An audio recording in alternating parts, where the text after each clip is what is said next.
Cameroon's current crisis is often framed as purely political, but a recent analysis argues it is actually an example of rising social entropy. What exactly does it mean when a nation experiences social entropy, and why is this distinction crucial? The analysis suggests social entropy occurs when the fundamental bonds of society begin to unravel.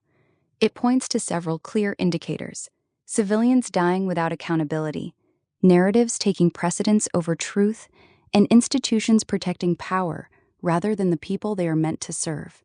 When these elements are present, trust collapses. This, in turn, initiates national fragmentation. So, the breakdown of trust is the pivotal moment. But how does that loss of trust manifest into broader disorder? What are the specific steps in the societal unraveling? When trust collapses, disorder grows in distinct ways. First, citizens stop believing in justice. This erodes their faith in the system. Then, communities withdraw into themselves, becoming insular and protective.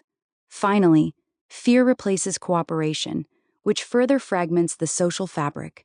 These are not just symptoms, they are mechanisms of increasing disorder.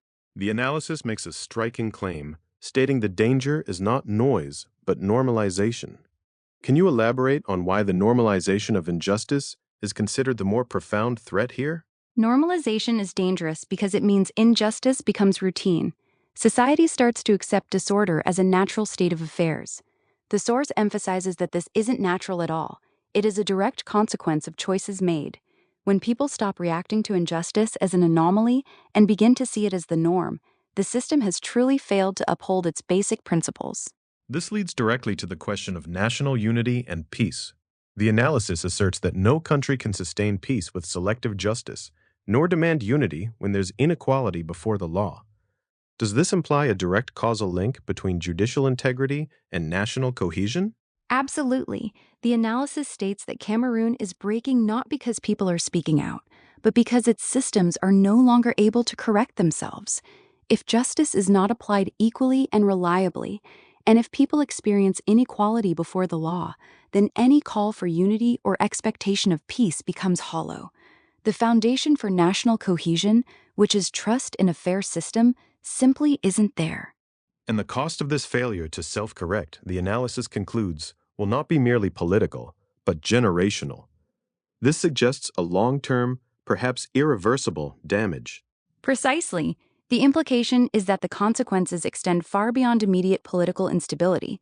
A society where trust has fundamentally broken down, where injustice is normalized, and where systems cannot self-correct, leaves a deep and lasting legacy for future generations. It becomes a problem embedded in the very fabric of society, not easily resolved through political means alone. If you found this discussion thought-provoking, consider sharing the episode with someone who would appreciate it.